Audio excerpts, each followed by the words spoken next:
The test is in 4 parts. At the end of the test, you will be given 10 minutes to transfer your answers to the answer sheet. Now turn to Part 1.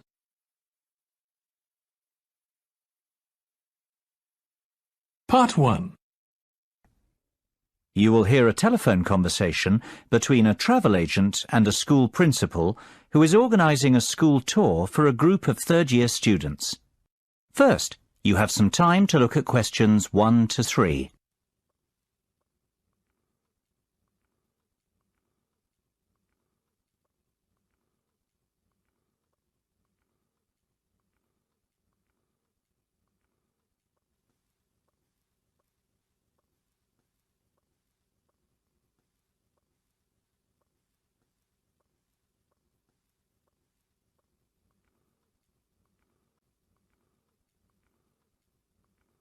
Listen carefully and answer questions 1 to 3. Hello, McFadden's Travel. James speaking. How may I help you? Hi there. My name's Jonathan Presley, Principal of Sainsbury Secondary School. I am calling to ask about your early bird tour offer. I saw it advertised in the Evening Herald yesterday. Certainly, Mr. Presley. What would you like to know? Oh, please. Jonathan will be fine. Of course, Jonathan. How can I help you? Well, the first thing I'd like to know is, how long is your offer valid for? My third-year students are planning a holiday in early April. Will they qualify for the discount? The good news is, our special offer runs until the end of May. Oh dear, March. That's terrible. We've just missed out. On the contrary, Jonathan, in March, you will qualify for the discount. Oh, fantastic. And I'm only just getting started. The best news is yet to come. What do you mean? Well, tell me now, how many students are you planning to take on this tour? I expect there'll be about 45 students and 3 teachers accompanying them. Why? Are there any further discounts? There are indeed. We do a 25% discount on groups of up to 40 people. For you, we can offer an even better rate, a 50% discount. Wow! Is that on top of the 15% early bird discount? It most certainly is, which makes your total tour discount, 50 plus 15, 65%. Surely there's a catch. This is too good to be true. Well, there is a condition that you must choose your destination from a list we have selected. You can't book a tour to just anywhere in the world with this discount rate. I see. And would Madrid be on that list by any chance? I'm sorry to disappoint you, but we do not offer this rate on tours to Madrid. However, we have an excellent all-inclusive 7-day Barcelona tour which is available. How does that sound? Sounds interesting. What is the total cost per student? Let's see. It works out at £679 per person with the discount. The normal price is £1,940, so you are saving £1,261 per person. Hold on a moment. Let me get a pen to write some of this down. It's getting complicated. OK, how much will it cost per student? £679. And how much of a saving is that? £1,261. Barcelona sounds very good indeed. Tell me, what do you mean by all-inclusive? What does £679 get us? Before you hear the rest of the conversation, you have some time to look at questions 4 to 10.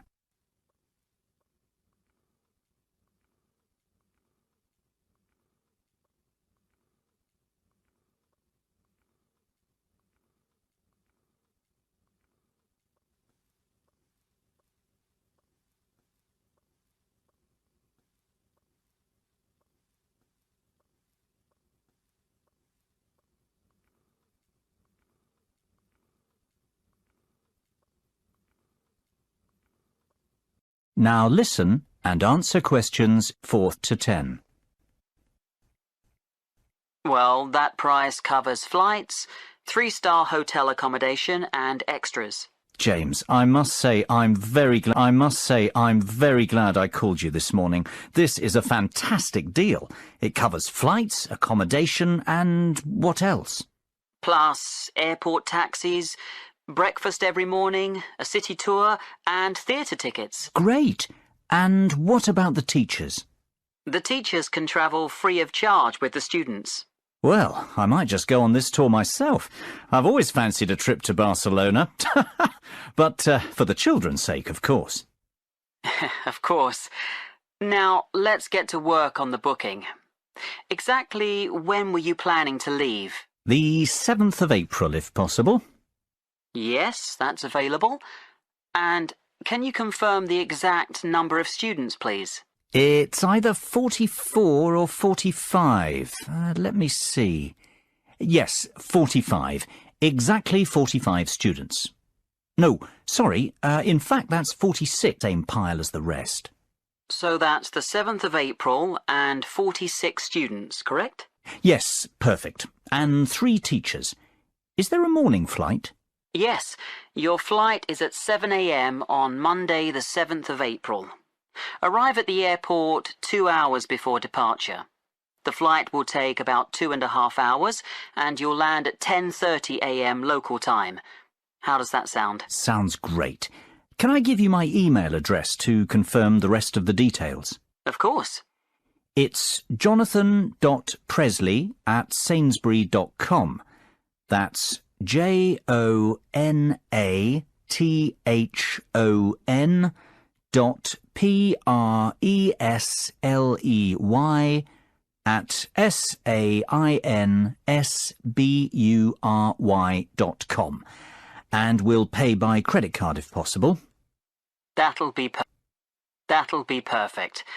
What's your card number? It's 6676 6654 9743 1251. Expiry date 01 Jan 2015.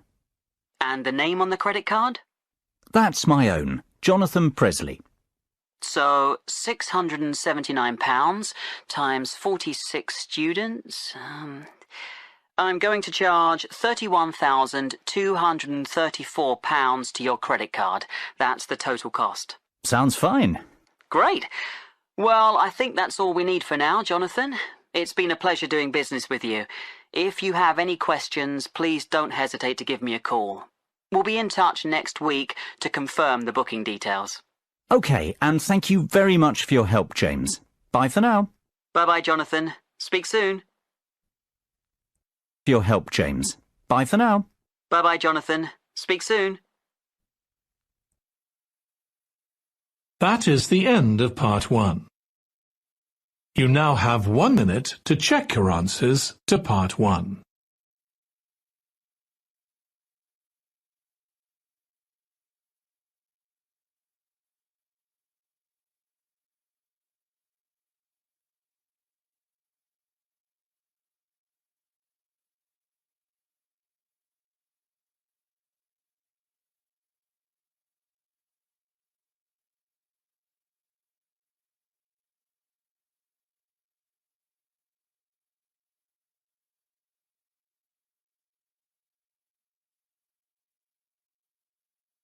Part 2.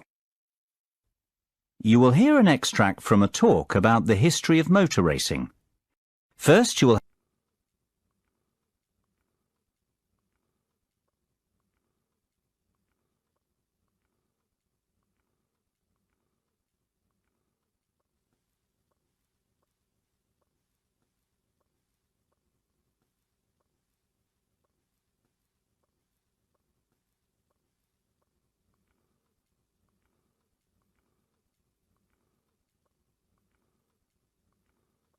Now listen carefully and answer questions 11 and 12. Good morning and welcome to the programme. This week we're continuing our series of features on motor racing, and I am delighted to welcome to the show David McWilliams, widely recognised as the most knowledgeable motor racing historian in England.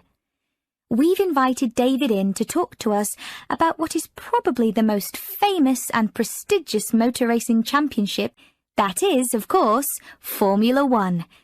David, Formula One is now a massive racing franchise, but how did it all begin?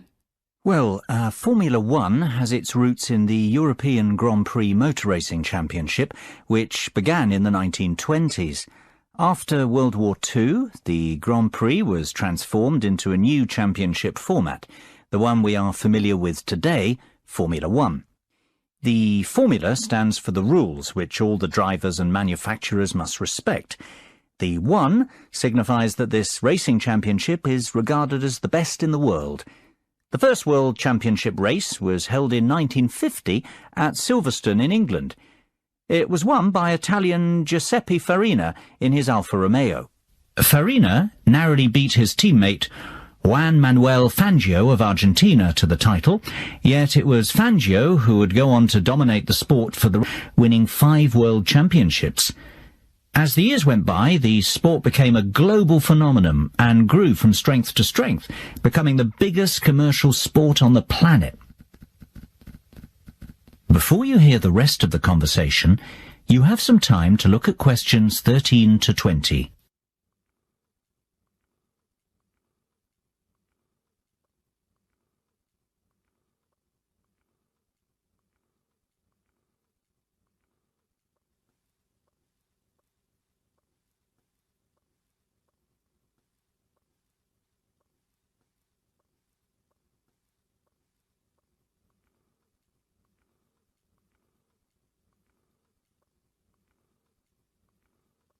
Now listen and answer questions 13 to 20. There's no doubt that Formula One is big business today, David. But what about the real heroes, the great drivers of Formula One, past and present? Who stands out as the best, in your opinion? That's an almost impossible question to answer, but I could narrow it down to 3 or 4 amazing drivers. Take your pick from any one of them. I'll start with the Grand Master of Formula One, the great Fangio, who I've already mentioned. He dominated the sport throughout the 1950s, winning 5 titles in all, his first in 1951, his last in 57, a record that stood for 46 years. Indeed, he was the first multiple championship winner. Fangio was a fiery and spirited Argentinian who never gave up. His greatest moment came in winning the 1957 championship, when he came back from a disastrous pit stop to recover a 30-second deficit and take the championship on the last race of the season. That was, of course, to be the last time he'd win the title. Another undoubted great is Brazilian Ayrton Senna. Senna won the world title 3 times, the first being in 1988, the last in 1991. Tragically, he died in a race crash the year after, to the dismay of millions of fans watching the race unfold live on TV. Senna was best known for his skills driving in the wet, and he won the Monaco Grand Prix, on what is regarded as the most difficult racecourse in Formula One, more times than any other driver. Perhaps because of this, he is regarded as the most naturally gifted driver to have ever sat behind the wheel. Another very talented driver was Frenchman Alain Prost. Prost won the driver's title 4 times during his career. His first title victory came in 1985 and his last arrived in 1993. Of course, Prost will always be remembered as the driver with the 3rd highest number of championship victories, and perhaps even more for the fact that he was a great rival of Ayrton Senna. Those two had many great battles. Last, but not by any means least, Michael Schumacher is the most recent of these driving greats who deserves a mention. His first title was won in 1994, and he continued to dominate Formula One until he won his last title in 2004. Schumacher holds many driving records, including most drivers' championships, race victories, fastest laps, pole positions, points scored, and most races won in a single season. He is also regarded as the greatest driver on paper, having won 7 world titles. It sounds like Schumacher is in a league of his own. Is he not clearly the best then, David, based on his record? It's not that simple, unfortunately. These drivers all raced in different eras with different cars and under different circumstances. I don't believe we can say one was the out-and-out best, but rather that each was the best of his time. That's praise enough. That is the end of part 2. You now have 30 seconds to check your answers to part 2.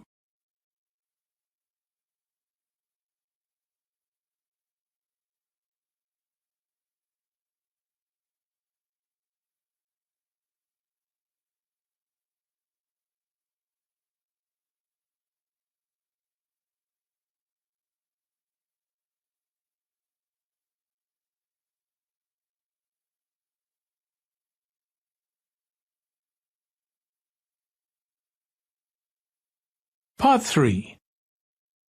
You will hear 4 business colleagues discussing a takeover proposal. You have some time to look at questions 21 to 27.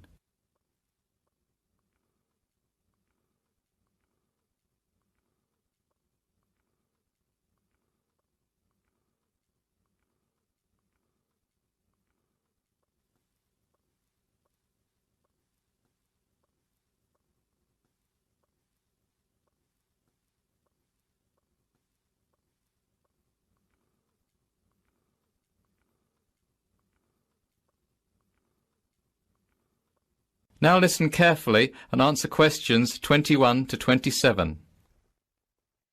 So, let's go over this again. We don't want to make any mistakes, and we all need to agree we're making the right decision. Absolutely. We'd have to spend a lot of money to buy Biz Educators Inc. Almost £10 million. So let's get this right, otherwise it'll be our necks on the line. Well, I for one think this is an excellent opportunity for our company to expand and break into a new market. I say we should go ahead with the takeover. At £10 million, Biz Educators is good value for money. OK, Dave, I know you're very much in favour of the acquisition. How about you summarise the plus points of this venture for us? Mark, you're less certain and you've highlighted some issues already. Will you summarise the downsides? I'd be only too happy to. Right then, Dave, let's start with you. Why is this proposal so attractive? What are the upsides? It's simple economics. Biz Educators has a proven track record and is an industry leader. It is a well-respected company with a great name, has generated excellent goodwill, and has consistently made a gross profit at a return. Yeah, but what about the net profit? That's not nearly as high. In fact, last year it made a net loss of £100,000. Mark, that's only because it invested in a new manufacturing plant. That's a long-term investment to secure the company's future. In fact, it's a good thing, not a bad thing. It shows that the company has a clear and ambitious strategy going forward. Besides, a £100,000 loss is very small in real terms. It's hardly worth being concerned about. That loss will be clawed back within 2 years if the projected profits for 2012 and 2013 materialise. The forecast is for a net profit of £500,000 in 2012 and £1 million in 2013. The figures speak for themselves. This is a sound investment. I have to agree with Dave. Why are you so sceptical, Mark? I see where Dave is... Why are you so sceptical, Mark? I see where Dave is coming from, but we're overlooking some vital facts. First of all, this company wants to remain an independent entity. Hostile takeover bids are fraught with danger. We know from experience. Remember Davidsville Inc. We spent a fortune researching that company and creating a workable business plan, only for the merger to fall through. Mark's right. It is always difficult to buy a company that doesn't want to be sold. Davidsville was a disaster. Continue, Mark. That's not my only concern. I'm also worried that Biz Educators is a production-based company. We have no experience running companies like that. Our market is investment banking and trading. We would have to hire outside managers to run Biz Educators for us. That's going to cost more money. Look, I'm not saying it can't be done. I'm just saying this is a high-risk venture. Synergy. Our business is totally different, so we can't save costs by combining departments. Well, we can certainly see that this decision is not straightforward by any means. Maybe, but we have to come to a conclusion soon. It's almost 5 o'clock. What's the hurry? Can't we postpone our decision and discuss the takeover proposal again tomorrow? Mark, have you forgotten that we have to have our conclusions ready for tomorrow's board meeting? That's when the official decision will be made. Before you hear the rest of the conversation, you have some time to look at questions 28 to 30.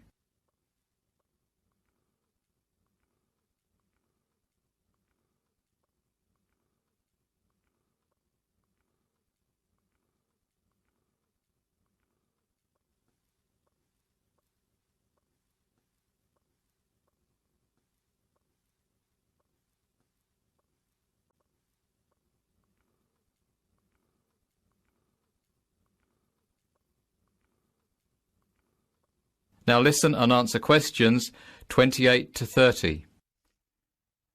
Goodness, it almost slipped my mind. Well, we'd best move on. Mary, John, you were uncertain before. Now that you listened to the pros and cons of the proposal, what do you think?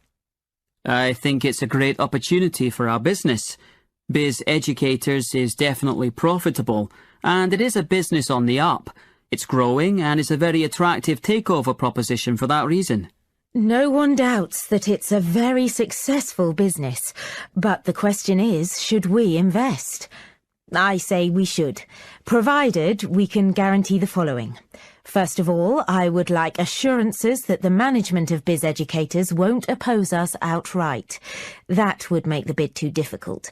Secondly, I ask an independent mediator to broker the deal on our behalf. Last time we tried to negotiate our own takeover. It was a disaster, as Mark said.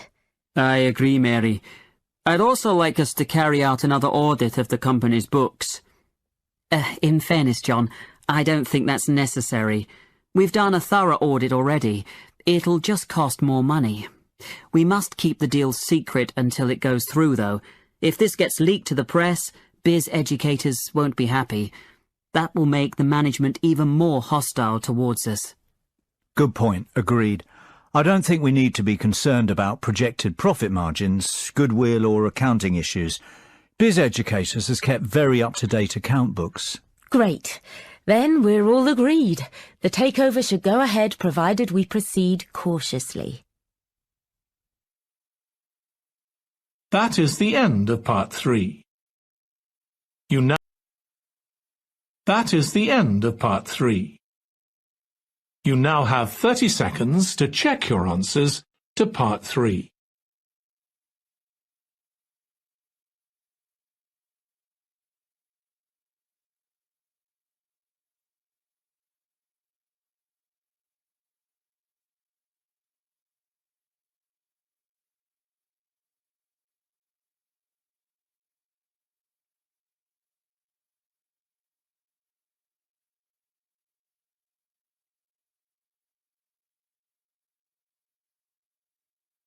Part 4. You will hear part of a lecture about conserving energy. First, you have some time to look at questions 31 to 40.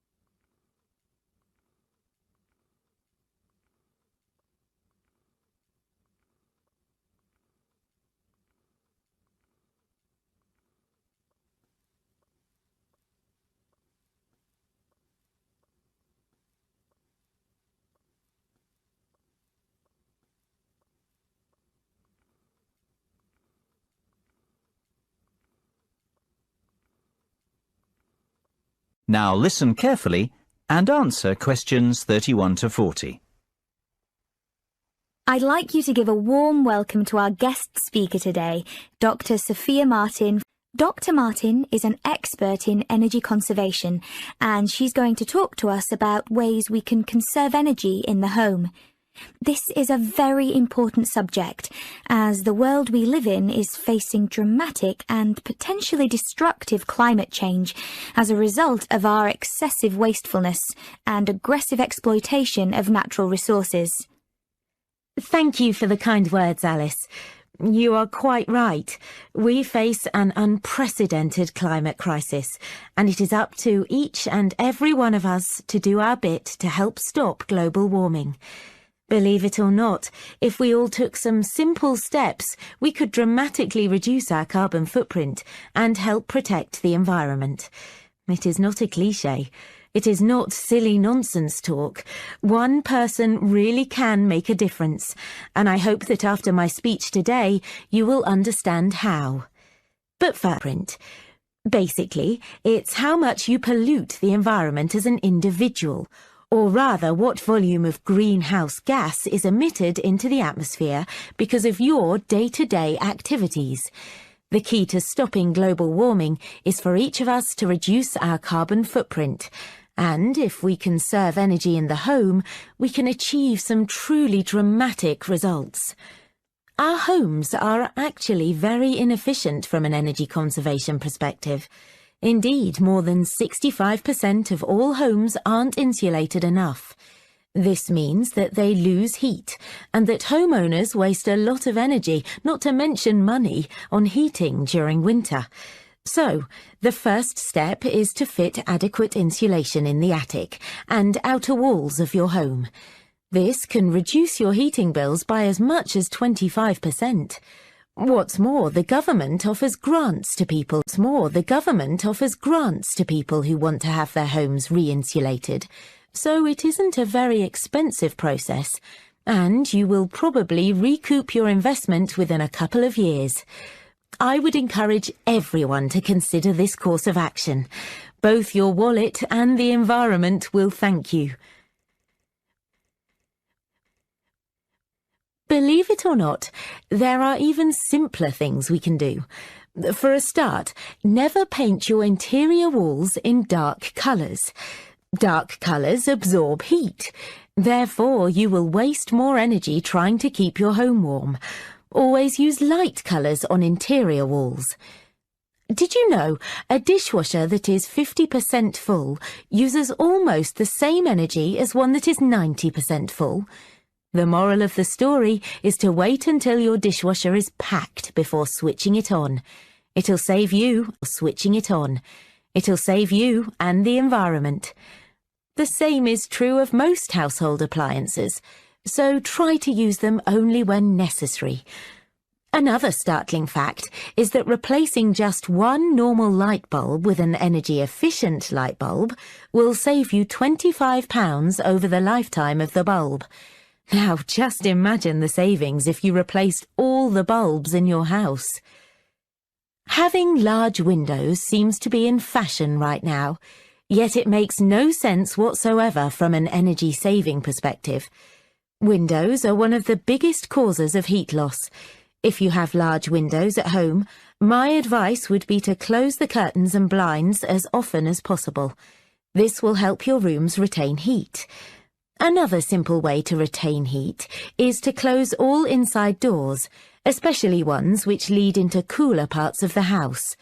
Clear to have these fitted in rooms where heat retention is an issue.